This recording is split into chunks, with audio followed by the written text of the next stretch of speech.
નમસ્કાર, આપ જોઈ રહ્યા છો સ્પાર્ક ટુડે ન્યૂઝ। શહેનશાહ બરોડા હઝરત બાવામાન દાદાની ઉર્સની ઉજવણી કરવામાં આવી। શહેનશાહ બરોડા હઝરત સૈયદ અકમલ હુસૈન બાવામાન દરિયાઈ દુલાર રહેમત ઉલ્લાહનો 434માં ઉર્સની ઉજવણી કરવામાં આવી રહી છે।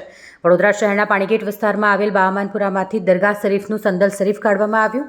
મોટી સંખ્યામાં મુસ્લિમ સમાજના લોકો આ સંદલ શરીફમાં જોડાયા હતા। દર વર્ષની જેમ આ વર્ષે પણ ખૂબ જ ઉત્સાહ સાથે બાવામાન દરગાહનું ઉજવણી કરવામાં આવી રહી છે। વડોદરા શહેરના પાણીગેટ વિસ્તારમાં આજુબાજુ સંદલ શરીફનું જુલુસ કાઢવામાં આવ્યું હતું। સાંજે 4 વાગ્યાથી આ જુલુસનું પ્રસ્થાન કરવામાં આવ્યું। આ જુલુસ રાત્રે 8 વાગે દરગાહ શરીફ ખાતે પહોંચ્યું હતું। બાવામાં દરિયાઈ દુલા જેવા કોમી એકતાના એક પ્રતીક છે, જ્યાં તમામ ધર્મના લોકો પોતાની માનતાઓ લઈને આવતા હોય છે। જ્યાં તેઓની મનોકામનાઓ પૂરી થતી હોય છે, ત્યારે તેઓ દ્વારા દરગાહ શરીફમાં ફૂલ અને ચાદર પણ ચડાવવામાં આવી। આવતીકાલે અને પરમ દિવસે એટલે કે 2 દિવસ ઉર્સની ઉજવણી કરવામાં આવશે। દર વર્ષની જેમ આ વર્ષે પણ ભરપૂર દરગાહની આસપાસ મેળો પણ ભરાયો છે।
आज तारीख 5 फरवरी 2025 शाबान 8 शाबान है।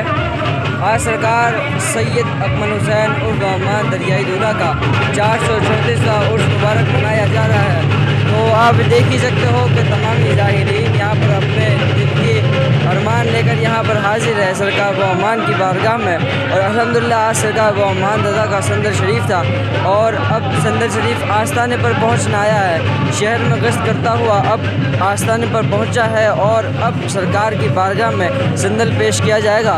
उसके बाद कलश पोशी होगी और यहाँ पर आपको एक भाईचारा देखने को मिल जाएगा। यहाँ पर सिर्फ मुसलमान ही नहीं, हिंदू, सिख, ईसाई और तमाम कौम के लोग आपस में एकता के साथ रहते हैं और आपस में भाईचारे का माहौल बनाकर रहते हैं।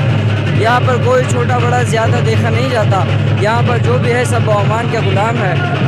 तो मैं आप तमाम में से गुजारिश करूँगा कि हो सके तो आप भी सरकार बावामान के उसमें शिरकत करें और सरकार बावामान के फैज़ान से माला माल हो। अस्सलाम वालेकुम।